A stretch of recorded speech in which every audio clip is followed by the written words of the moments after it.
हारे हुए दिख रहे हैं, आप लोग अभी से मायूस दिख रहे हैं। वो जो स्विंग वोटर है ना सर, जिसको अभी तय करना है कि वो किसको वोट देगा, आपकी इस तरीके की बातों से, आपके इस तरीके के आरोपों से, आपके इस तरीके के प्रेस कॉन्फ्रेंस से, अरे क्या बात कर रहे हैं, राजनीतिक पार्टी है कि नहीं आप, कोई सोशल वर्कर तो है नहीं। इस देश के लोकतंत्र की धज्जियां उड़ाई जा रही हैं मोदी सरकार द्वारा निश्चित तौर पर। तो उस उड़ती हुई धज्जियां को आप कैसे रोकेंगे? आप उड़ती हुई, कौशिक साहब सुनिए ना, मैं कह रही हूँ सच सम्मान, अगर धज्जियां उड़ा रहे हैं ये लोग, जफर इस्लाम साहब धज्जियां उड़ा रहे हैं लोकतंत्र की, तो उसको रोकेंगे कैसे आप? प्रेस कॉन्फ्रेंस करके तो रोकेंगे नहीं ना, चुनाव जीत के रोकेंगे। चुनाव कैसे जीतेंगे? मायूसी दिखाकर कैसे जीतेंगे चुनाव, मुझे ये बताइए। कोई मायूसी नहीं है।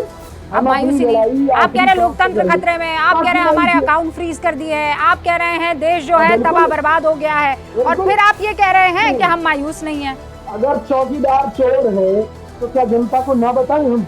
तो अब तो वो ये कह रहे हैं कि चौकीदार कौन है, ये चौकीदार कौन है? घर में भी ट्रेंड मार रहा है, तो क्या देश की जनता को ना बताएं? जफर इस्लाम साहब देश की जनता को ये एक बार फिर से याद दिला रहे हैं। जब याद दिलाया था पिछली बार तो खुद एक बार फिर से फेल हो गए थे। आज फिर वही मुद्दा है। कौशिक साहब कह रहे हैं मायूस है और देश की जनता आपको सबक सिखाएगी। मायूस तो देश की जनता है, देखिए ऐसा है रुबिका जी, वही बात तो बोली कौशिक साहब सुन लीजिए। ऐसा है रुबिका जी के संविधान की दुहाई, तो कभी लोकतंत्र की दुहाई, तो कभी ये दुहाई, तो कभी वो दुहाई, लेकिन अपने गरीबा में झांक के नहीं देखते हैं कि खुद कमजोर है, जमीन में उनका नाता खत्म हो चुका है, लोगों का विश्वास उनसे उठ गया है और लोगों का जो आशीर्वाद है उनको नहीं प्राप्त हो रहा है। इस पर चिंता नहीं है। अब आप देखिए वही एक ही जो घिसा पिटा जो टेप बजता रहता है इनका, तेलंगाना में और आपको हर प्रेस मिला कॉन्फ्रेंस में देखिए कुछ और नहीं थे। तेलंगाना में देश की जनता का आशीर्वाद किसको मिला? मेरी बात है, अरे तेलंगाना भी हमको मिला, कैसे नहीं मिला? एक सीट थी पहले, 6 सीटें 8 सीटें आई हमारी, वोट परसेंटेज बढ़ा, कैसे नहीं? अपना विस्तार बढ़ रहा है, मॉरल विक्ट्री, मैंने विस्तार हमारा हो रहा है। देखिए पहले तो कहते थे नॉर्थ सिर्फ हिंदी बेल्ट की पार्टी है, अभी साउथ में भी हमारा वर्चस्व बढ़ रहा है धीरे धीरे। देखिए इस बार पिछली बार 31 सीटें आई थी, इस बार मैं कह रहा हूँ 62 सीटों से ज्यादा, डबल से ज्यादा लेकर आएंगे कि लोग इनको आशीर्वाद नहीं दे रहे। तेलंगाना एक उसका अच्छा खासा सबूत है, हिमाचल उसका सबूत है कि नहीं है? आप मुझे बोल दीजिए कि मैं गलत हूँ। देखिए नहीं, आप गलत नहीं है लेकिन आप सही भी नहीं है, इसलिए कि जब देश के परिप्रेक्ष्य में देख रही हैं, जनरल इलेक्शन, स्टेट इलेक्शन तो देख नहीं रहे हैं, जनरल इलेक्शन देख रहे हैं, तो देख लीजिए उनका क्या हाल है और हमारा क्या हाल है। हम कहाँ पर हैं, वो कहाँ पर हैं, और एक बार नहीं 2 बार होता है। जफर साहब आपने तो बड़े बड़े बैंकों के साथ काम किया है ना? आप आंकड़ों को बहुत अच्छे से समझते हैं। इलेक्टोरल बॉन्ड आपको बार बार कह रहे हैं आप उगाही वाली पार्टी हैं। दूसरा, अभी जो आपने इनके खाते फ्रीज किए, चुनाव आते ही आप जिस तरीके से लेवल प्लेइंग फील्ड नहीं दे रहे हैं, जो आरोप लगा रहे हैं, उस पर आप क्या जवाब देंगे?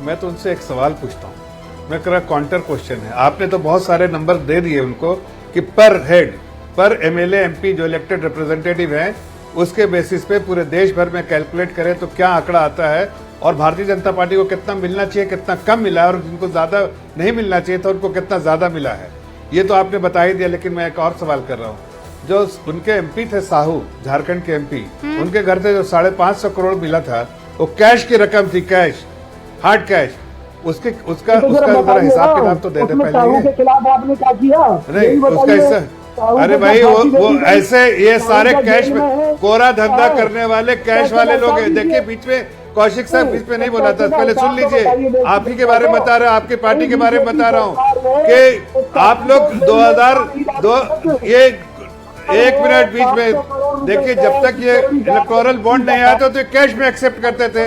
इनको कैश ही अच्छा लगता है, ये कोई हिसाब किताब नहीं देना चाहते, इसीलिए तो इनका अकाउंट फ्रीज है। ये 13A के तहत, जो अंडर 13A इनकम टैक्स के तहत इनको क्लेम करना पड़ता है राहत, लेकिन जो राहत नहीं क्लेम किया इसलिए इनको कैश में लेने की आदत है। मैं आपको 30 सेकंड का बीच में नहीं बोलता हूँ, के खिलाफ आपने क्या किया? ठीक है, यही सवाल था ना कौशिक जी आपका? साहू के खिलाफ आपने क्या किया? Okay, all right, all right. Crore में बरामद दिखाई दे। नहीं, मैं जवाब दे रहा हूँ। देखिए, साहू के खिलाफ ये एजेंसीज अपना काम करती हैं। हमको एजेंसीज को आपके हिसाब से जैसे आप चलाते थे कैश पैरेट की तरह, वैसे हम नहीं करते हैं। हर लोग अपने, लेकिन जो सामने दस्तावेज दिख रहे हैं 5.5 करोड़ मशीनें थक गई गिनते हुए, वो कुछ आप इग्नोर कर सकते हैं क्या? और दूसरी बात मैं आपको बताता हूँ, आप लोग कैश में पैसा लेने के आदी थे। आपने जब से इलेक्टोरल बॉन्ड नहीं आया था उससे पहले सिर्फ कैश पे लेते थे। तो कैश का धंधा करने वाले, कोरा धंधे करने वाले, करप्शन करने वाले पार्टी के 30 सेकंड कौशिक जी, 30 सेकंड आपको, इसलिए इसकी कौशिक जी 30 सेकंड जवाब दीजिए। मैं ये बड़ी सीधी सी बात कह रहा हूँ, उस साहू को क्या गिरफ्तार किया गया? इनको 5.5 करोड़ का हिसाब पूछे, और इसलिए के बराबर कैश भी लेते हैं। अब कैश पे धंधा बंद हो रहा है तो इनको दिक्कत आ रही है। अब क्या कार्रवाई हुई? बीजेपी ने एक प्रोपेगेंडा बनाया कि 20 व्यक्ति मैं जवाब देता हूँ, मैं जवाब देता हूँ। आगे क्या हुआ? देखिए, जो कानपुर ऐसा है, में बरामद दिखाया था, देखिए उसमें क्या ऐसा, हुआ? जवाब सुन लीजिए, इस पर में जो बरामदगियां हुई है, सुन लीजिए, जवाब सुन लीजिए। अब जवाब सुन लीजिए कौशिक साहब, जवाब सुन लीजिए। सवाल ही मत ठोकते रहिए, सवाल का कोई मतलब नहीं आपके। जवाब सुनिए, आपके पार्टी के जितने बड़े लीडर हैं सब चोर करप्ट है। मैं, सुन लीजिए मेरी बात सुनिए, कान खोल के सुनिए, हकीकत बयान कर रहा हूँ। आपके पार्टी के सारे बड़े लीडर चोर है और करप्ट है। वो लोग पार्टी में चंदा नहीं, कैश में लेके खुद को चंदा दिलवाते हैं, खुद पैसा रख लेते हैं, पार्टी में नहीं देते हैं। इसलिए साहू के घर में 550 उसने कलेक्ट किया खुद के नाम पे। वैसे आपके सारे बड़े लीडर, सारे एमपी खुद पैसा खा जाते हैं, पार्टी में नहीं देते। इसलिए सर, दोनों को मैंने मौका दे दिया, अब डिबेट को आगे बढ़ा रही हूँ। सर, मैं ये सवाल इसलिए रखना चाह रही हूँ कि ये जिस तरीके की आज प्रेस कॉन्फ्रेंस हुई है मनोज काका जी, ये प्रेस कॉन्फ्रेंस क्या बताने और क्या समझाने की कोशिश है? 3 बड़े चेहरे आज कांग्रेस मुख्यालय में मौजूद थे और तीनों ये कह रहे हैं कि लोकतंत्र खतरे में है। राहुल गांधी कह रहे हैं असुरीय शक्ति के खिलाफ, मतलब असुर शक्ति अगर होती तो देश 85 करोड़ ये जो गरीब हैं वो बाहर निकल जाते हैं।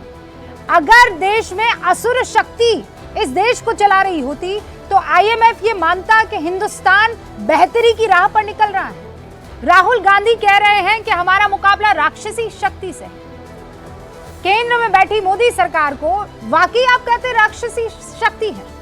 अगर मौजूदा सरकार राक्षसी है सर, ये बताइए, तो भारत दुनिया की 5वीं आर्थिक शक्ति कैसे बन गया? अगर ये राक्षसी शक्ति है तो भारत में गरीबों के 52 करोड़ 8 लाख से ज्यादा जनधन खाते कैसे खुल गए?